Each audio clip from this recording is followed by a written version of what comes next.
Hey, it's John. And it's Dennis. Welcome to the Vending Plus. Today we will be talking about Tesla Inc.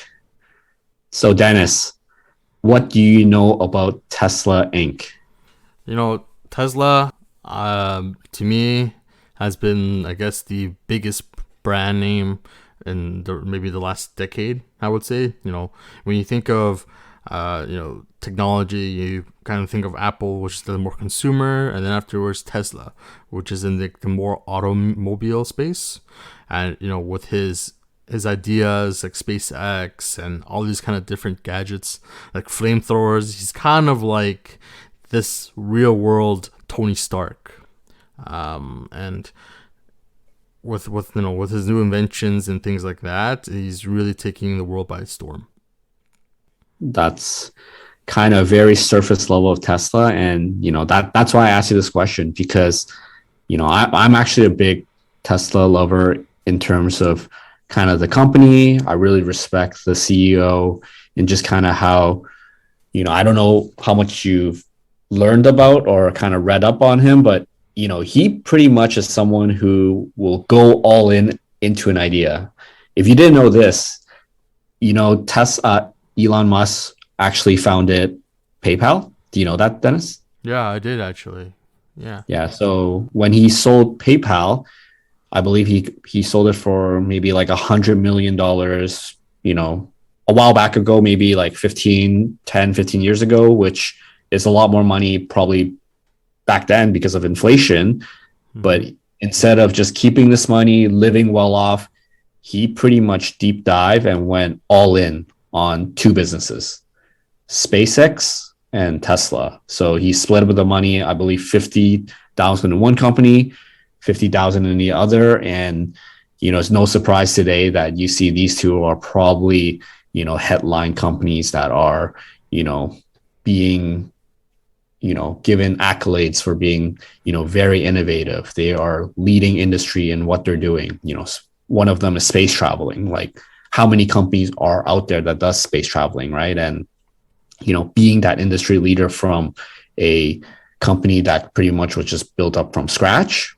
And then on the other front, he has Tesla, which is, no doubt the industry leader for electric vehicle. And, because we're talking about Tesla today, I want to kind of dig in and kind of share with you, Dennis, kind of why I think this company within the 5 to 10 years from now, they might, beat Apple, beat Amazon, and become the most valuable company, honestly, in the world. Mm-hmm. Yeah. So, do you have any questions so far, Dennis, before I kind of, maybe talk about some of their, business models and kind of what they do for, making money? So just to add on a little bit before we start, SpaceX, I think when we think of that name, we instantly think of traveling outside of the Earth's atmosphere, right? But you for SpaceX, there is also like the usage of satellite for internet and things like that. Is that something you're aware about, John? Yeah, they have a company called Starlink. Yep. I don't believe Tesla. I mean, sorry, I don't believe SpaceX is the same company. They're two separate companies. So actually, Elon Musk has another company, right? Starlinks, and is that service available to Canadians right now? Because I think I read somewhere or heard somewhere that it they're not going to put it public yet. So putting public means like it's not going to be on the stock market. You can invest in that company. But is this service available to consumers? I hear it now. It is in beta testing. I have seen some videos of people testing the connectivity and speeds of that level. But it comes with a fairly higher price point. Because and ultimately it's supposed to help you be a little bit more mobile in the sense that you're not dependent on like hard wires or kind of connection restrictions to like I guess your local nodes. And to our listeners, nodes is where the access points of where the internet comes from your ISP provider. So it kind of eliminates that need or that construction because that kind of built-in costs, right? With Starlink, how many satellites they shoot out. It's already kind of built into your cost, so there's nothing extra to you. You just supposedly get better as the program kind of lifts off. Okay. Cool. Yeah. Cool facts.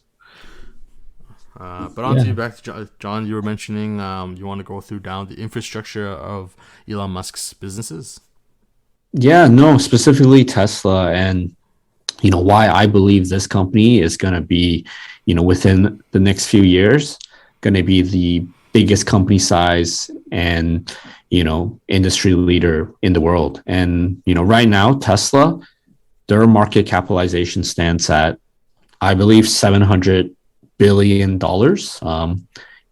Not million, billion. So if you want to compare that, right now, if I'm not mistaken, the most valuable company is either Amazon or Apple, and they're probably sitting at 2 trillion, $2.5 trillion. So, Tesla is still maybe a fifth of that size. But if you put that in perspective, Tesla is the new guy on the block. Apple's been around for a while.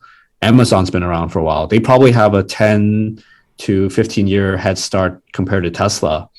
But for a company that, has that potential to catch up and, beat them as in the biggest company in the world, I think that really, puts, a lot of emphasis on, why this company is superior and, why I love it so much. And I am an investor in Tesla, so maybe I'm a little bit biased, but, I don't know, Dennis, for you, have you ever looked into purchasing any Tesla stocks or, curious in, investing in this company, or there's always been, there has been stigma and, I guess FUD in the market where investors might be scared to invest in Tesla because one, they might say, hey, their cars are cheap, like, poorly made. Two, this guy's a lunatic, like, or three, it's like, hey, this stock is overpriced. I'm not going to invest into it. And, for me, I'm putting a stand saying, hey, I'm putting my money in it because I know from kind of the trend it's going. I can share some of the kind of the info that I've kind of looked into, kind of heard around and did my own little research. I think they're on the right track to becoming the most valuable company. And, we have this investment opportunity in front of us. Why aren't we taking advantage of it? Dennis, can you share why you might not be interested, or why haven't you, at least put a little bit of money in there just as a backup or reassurance? So with me, the thought of Tesla, it's pretty revolutionary stuff, right? Like pure electric vehicles, his concept on space travel, his idea on I guess even creating like like looking at a Cybertruck, right?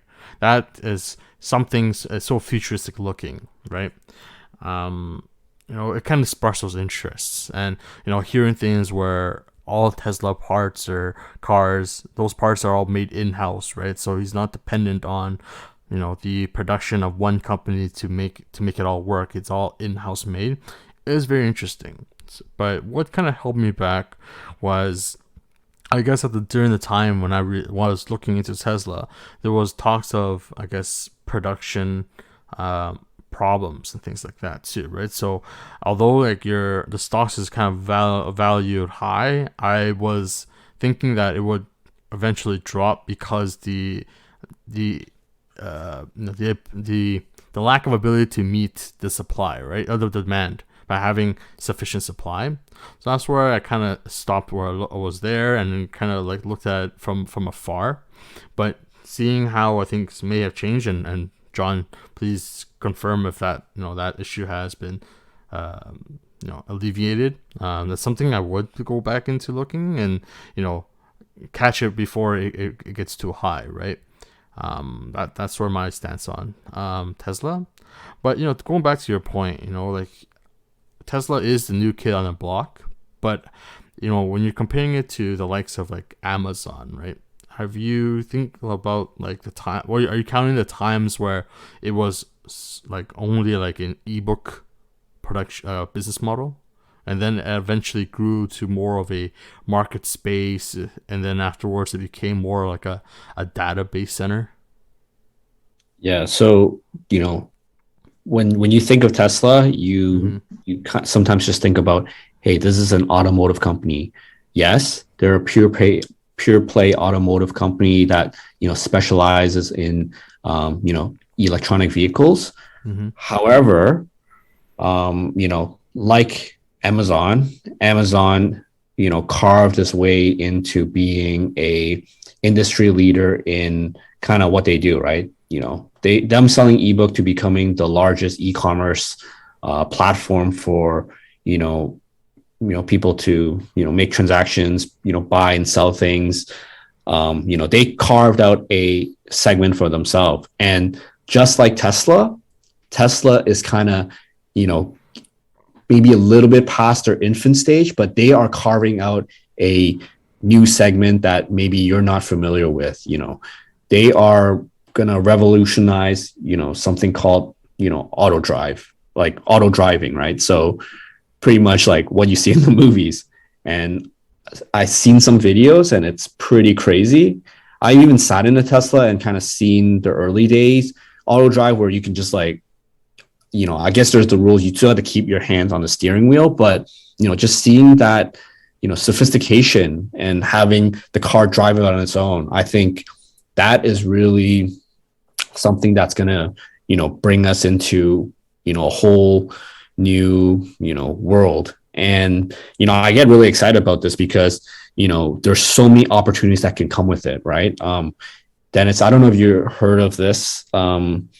Potential business too is called robo taxis, and just like it sounds, it's pretty much robots that will be driving the Tesla vehicles, and they become the robot taxi, right? So think of companies like what's it called, Uber. Think of the their competitor Lyft. Tesla has the capability of taking over that segment, and also you know maybe even the taxi company, because instead of a person driving those cars, the Tesla autopilot is pretty much carrying a person from point A to point B. And the great thing is, actually, if this concept is true, the person who owns the Tesla vehicle will get a cut of that profit too, and that person does not need to sit physically in the car to do that transaction, right? They can be working in the office, just send their car out to become an robo taxi, and Tesla will get a cut of it, the owner of the vehicle will get a cut of it. And I just think that is such an ingenious idea, where when we talk a lot about in our podcast, where passive income, we talk about different business models, business plans, businesses in whole. I think Tesla actually is very similar to kind of what we stand for, and that's why I'm all in Tesla. I'm willing to put more money into Tesla, as soon as I get more money, right? This is a company I'm very willing to invest in, and I already have, and it already has paid dividends, right? So, I'm very willing to continue that trajectory, and, hopefully that will grow my investment portfolio. Mm-hmm. So answer your question, Dennis, I think Tesla is going into its own niche segment, which, if we compare it to Amazon, we're not comparing apples to apples. Like, Amazon will be their industry leader in what they do, but Tesla is carving its way to become a new industry leader in what they do. And I think that is going to be more valuable than what Amazon's going to be doing. Mm-hmm. So just focusing on the automobile industry, right? I think the concept of getting to point A to point B is everybody's goal, right? Whether you're going to school, going to an appointment, going to work, and things like that. It's great. However, I think where I don't see eye to eye on that is, I guess, the just driving component. I'm a person that really likes the the roars of the engine and that kind of feeling. Like when I want behind the wheel, I want to feel that adrenaline, that rush, that thrill, right? When you're, technology, I get it. Back in the day, start of it all, Cars itself had lacked a lot of technologies. Power steering was a something that was not first developed, right? You need to be a little bit more physically capable of turning the wheels and things like that, right? Your brakes is a little bit much more different from it is today, where it would have something called ABS, where it will pump the brakes so many times more than the human can do in order to stop at an immediate pace, right? And then changing gears to go faster, that itself is an art form in itself, right? When you're racing, when you're trying to go from point to point B back in the day. And then you have the introduction of automatic cars, right? You just shift into to drive. A lot of car enthusiasts still today do not see eye to eye with drivers of choosing automatic versus manual, right? So to take that all the way, it is like a really big difference. And we're talking about I agree, John, like the whole passive income of having your car become a taxi while you're not using it, while you're at work, is great. But I'm just thinking to myself as well, like, does it charge itself back for you to take take the car back and go home safely? Like, how will that work, right? I think there must be an answer to my questions elsewhere, and John, I don't know if you have it or not, but what I'm saying is, I think you'll meet some of people's demands, and like, wow, this is the future, and then the other side is kind of saying, great, another way to take away, creating that driving experience is now like becoming a lost art form. Yeah, you know what? You touched on a lot of points there, but I feel like I do have a rebuttal to what you just mentioned. Did you know Tesla had a model that just came out not too long ago called Model S Plaid? Have you heard of it? I know that I watch a YouTuber called Marcus Brownlee who has it, but I didn't really look into details of what it can do versus a normal Model S or other models of Tesla. So performance wise, this car is probably no car in the world can beat it. Like, just the speed of it, like the acceleration and the performance, it's like off the charts. I'm not the car guy. You might be the car guy. So, I do highly recommend, if that's, we're just kind of, I'm trying to see if you would, maybe get into this, because I'm not trying to stop you from not investing in it, but I think you're really missing out on a potential opportunity. But this car, when it was launched, I think some of the concept and some of the features that they were putting into it, I was just like blown away. I'm like, whoa, the statistics of it are like crazy. Did you know like they were about to put like rocket thrusters? I think they're called like cold something thrusters or whatever, but like it's like pretty much the same technologies they would use in a spaceship onto the car, and to make it go faster, to make the turns better and all that stuff. But I think ultimately they took it off because it was just like, if they did it, their car was going to be like way too fast, and it's like wouldn't be street legal.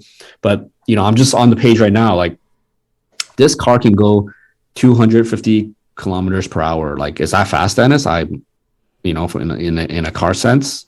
Yeah, it is fast, right, John? But just going back to what I mean by, I guess, the adrenaline, right? I guess it's just the overall feeling that you get from like a roaring engine, right? Because in the end of the day, where we live, we're not gonna go past 110 kilometers. Let's be honest. No matter if you have a 400 horsepower engine, 600 or more, it doesn't really matter, right? But I guess what I'm saying is like there's a feeling when you have a engine and exhausts, as well as what meets to be fast without being fast, if that makes sense, right? A Tesla is super quiet. I get it, and I know performance wise it outstands most cars in the market. However, there is no sound. The sound is fabricated on. If you want your car to sound like a Ferrari, it can sound like a Ferrari. It can sound like a Lambo. It can sound like a McLaren, whatever you want, right? But it's kind of missing that oomph, is what I'm saying. It's getting to the point where you might as well drive like a hovercraft. And I'm not saying these are the areas where I wouldn't, and no, these are the reasons why I wouldn't invest in Tesla. It's just that what I'm saying is that the evolution of car itself is becoming just so point A to point B to me. You're just missing the fun of it all. So you're telling me going from 0 to 100 kilometers per hour in 2.1 second is not going to be exciting enough for you, Dennis? It's not a well. To be honest, if we look at the how I drive, which is city roads, it's never gonna be my. I wouldn't ever be able to perform that way, even with like any car in the world. Is what I'm saying. No, I mean this car can go 2.1 second in 0 to 100. No, I get that, right? But there's a speed wise you'll be fast, but can you really feel like there? It's kind of hard to explain what I'm saying. Yeah, because I'm trying to prove my point. Why wouldn't you invest in this company? And the only rebuttal you have is the experience of the car. But I think the performance of the car, I think it answers a lot of that question. But kind of what this company has its roadmap laid out. I think they're on track to becoming the most valuable company in the world. So I kind of want to hear your thoughts. Why wouldn't you want to invest in it? And so to go back, I never said I would not invest into a Tesla because of the evolutionary capabilities that the company can do. I'm not saying that. What I'm saying is that what Tesla is creating is forcing the driving experience to be a art form, right? A lost art form. If you put that Tesla, right, and you put it really fast, all right, that's cool.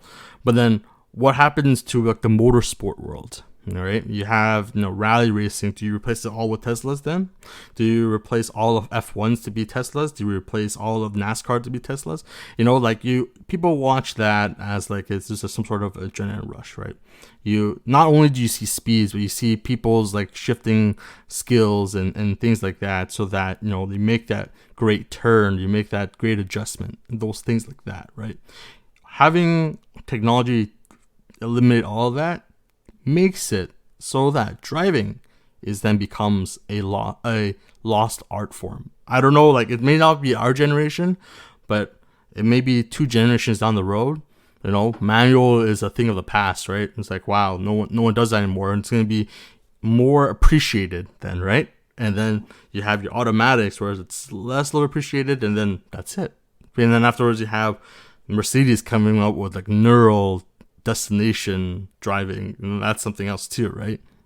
Yeah, you know what, I think you touch on an interesting point where I think the evolution of driving is going to be changing, and it's undeniable. Just add that too. Sorry to interrupt you, John, but the robo taxi thing, it's a great idea. I applaud to that. I can also imagine buses in the future all be automated as well. But to me, as a customer, as a passenger, it's going to be the same regardless to me, right? I'm just going to be paying what I need to pay, sitting into my seat, and waiting for it to go to point B, correct? So I'm all for it. I'm just not gonna. It's not like the bus I sit today is gonna drift and go to 200 km. It doesn't matter to me, right? As long as I get to where I want to go on time in one piece, that's all I care about. And I'm really happy that Tesla is able to implement that with existing Teslas. I guess if you were to purchase a new one and make it more robo taxi, so I'm all for it. It's just the driver. That experience to me, it's where I'm like, it's changing a lot more. Yeah. Okay. Fair. You have your opinion, and let's kind of move on. I think another great thing about Tesla and what they're doing is on their electric business, right? So a while back, they acquired a company called Solar City. So Solar City is, if you don't know, a company that generates solar power for the grid, right? And energy is generated in many forms, and you kind of have something called renewable energy, and then I guess the other would be non-renewables, right? So when you think of renewable energies, you typically think of clean energy. So, energy that's not gonna, hopefully disrupt the earth or, remove, materials from the earth where it might not be easily replaced or replicated, right? So when you think of clean energy, you think of solar energy, wind energy, water Water energy, energy. probably.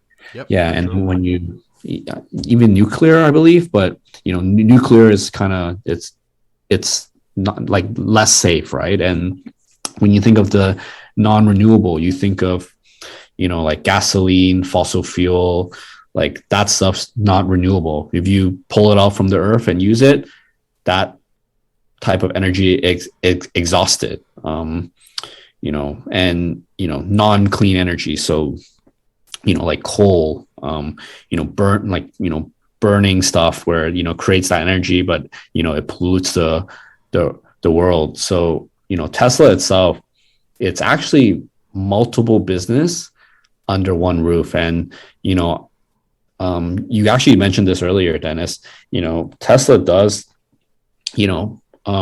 I guess control their vertical supply line, right? Like from from the batteries to their, I guess recently they developed like a chip for their car too. Like they are controlling every piece of the production. And when you think of that compared to other vehicle makers, maybe not even, we don't have to talk about just electric vehicles. Some of these vehicles, OEMs are getting materials from other places, right? Like, I don't think there's any other company out there that's going to be building their own chip and putting in their car. And, they usually get their chip elsewhere, right? And, you talked about this too, actually, Dennis.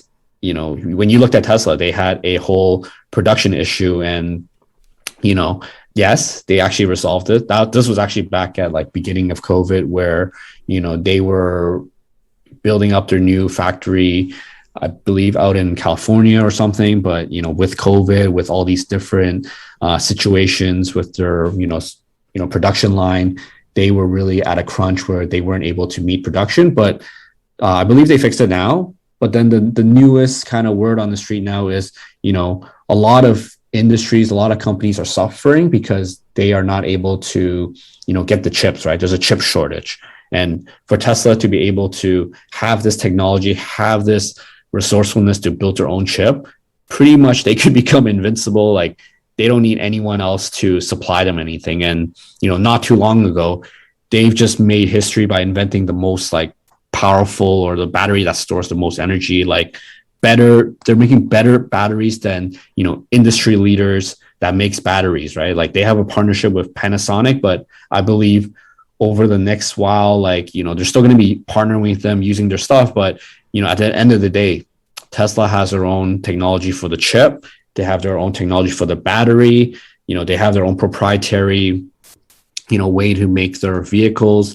They're pretty much on the roadmap to just honestly become like crazy invincible. And like I don't know, does that excite you, like when you hear that a company has kind of their ground covered on all aspect of their business? I think for me, that's something that I look at in the business, and I just think it's astounding. It's remarkable. Yeah, it's all interesting stuff. 100%. It's great to know that the production, that issue has been kind of resolved. So it makes me, if I'm an investor, it makes me more confident, right? Because it's great to hear that the company owns everything from A to Z, right? Of the whole production line, they're in control and things like that. But the other part of me just thinks that there's such a high stress level to put all that in house, right? And it's like the cost of that must be like really high and things like that. So as an investor, you just might see their debt to asset ratio might not be as good and things like that. But it's been so long since I revisited. It's something to worth checking into. But going back to the whole renewable resource, right? For one, nuclear is not renewable. It's actually quite dangerous. after it's burnt, because I think it takes about like 20 to 50 years for it to kind of where you kind of toss the used material, right? I think it's a safety hazard. I think it takes 20 to 50 years to dissipate, right? Things like that. But I think one of the things that concerns me as well is, although batteries is cheaper and electric is a lot more renewable, it's just that you never know with technology, right? The batteries themselves, if there's any kind of issues, will it cause more harm than good, right? These are things I think about. And also I think if I were to, I kind of lost my train of thought, but I was looking at a video on people like Tesla, how it charges people to recharge at their stations. This is a question for you, John. I don't know if you know this, but does that all those like what you pay for, like the idle fee and the cost per kilowatt hour, does that all go back to Tesla? That is all Tesla. That's all Tesla's infrastructure, Yeah. So what concerns me is that as well is like, in one day, I don't know if this is like maybe the half glass empty of me is like, once Elon Musk has control of everything, it's like, oh, idle fee goes from $1 to $10. That he just, because he kind of monopolizes that area, right? Which I don't think it'll happen, but that's something that could happen. Whereas gasoline, like these are kind of like the prices are more implemented by the government and is regulated from different standpoints, right? So the cost of goods is also dependent on gasoline, so that's why it doesn't go as high as it has, but it fluctuates on a daily, right? So is that something that you would be concerned about, the fluctuation of the costs? I wouldn't be concerned about it, because the one great thing about, I think, this company, mm-hmm. the foundation of it is built on creating a better world, right? Like obviously he has identified, I'm talking about the CEO of this company, that we can't be living this way, like the world has a finite life cycle if we're continuing to like beat it up. So the purpose of this company, and if you see a lot of the verticals that they have built into Tesla, it's creating a world into a better place. From a business standpoint, yes, he could mess around with the prices, and he can tell you, hey, tomorrow it's going to cost $10 for electric charging. I don't think that's their vision and business model statement, because there is an article out there that he typed himself. I believe when he started the company, he did a part 2. I think he's having a part 3 coming up soon, and it's pretty much his roadmap of why he's building this company. He wants to create electric vehicle to everyday consumer, and you probably already are seeing that the prices of electric vehicle are dropping.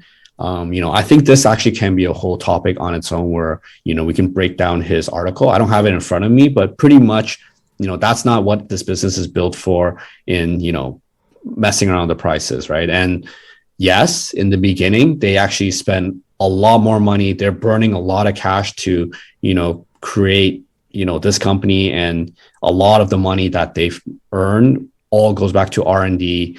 And one other point that you touched on that I kind of was just like, I just want to jump in and cut you off. These other OEMs are not sourcing all their materials in-house, right? So they might have materials here and there, but did you know, for Tesla vehicle, from one of the sources that I've seen, they are making potentially a profit margin of 20% profit on each vehicle after 3 years of their materials and all their costs, right? Versus like I don't want to put a name to another OEM, but let's just say a luxury vehicle OEM, they are only making like 7% profit margin. And if Tesla keeps eating, the plate off these other OEMs, meal and, food, pretty much might be the only company that might be standing around if it's the race to EV for the entire world, right? Because, a lot of countries are adopting, full electric very soon, right? And I believe Canada has a roadmap for that too, right? So, that's why I'm kind of passionate. I kind of want to jump in, but I want to hear your point too.